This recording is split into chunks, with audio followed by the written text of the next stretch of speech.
Here are 4 important facts concerning you. 1.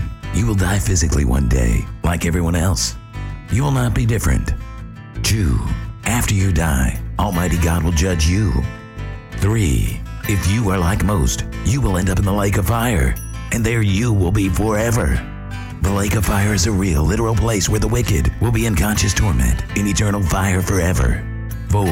There is only one way to escape the lake of fire and enter heaven. You must be biblically saved, which means you must turn to God in repentance and have faith in our Lord Jesus. Turn from the sins that are dragging you to hell and follow Jesus faithfully. Remember, he who endures to the end will be saved, and we have come to share in Christ if we hold firmly till the end the confidence we had at first. To be initially saved or get born again, sincerely and humbly pray the following. God, have mercy on me, a sinner. Lord Jesus, save me from all my sins. They are dragging me to hell.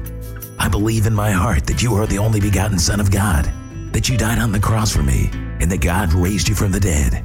I am now willing to turn from all my sins, so I won't perish. Sins of thought, word, deed, and omission, and follow you unashamedly in this wicked age.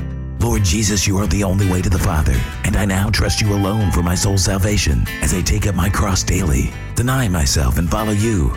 Mary, church membership, baptism, Saturday Sabbath keeping, etc. cannot save me, according to your word. Amen. You are one of 4 types of people.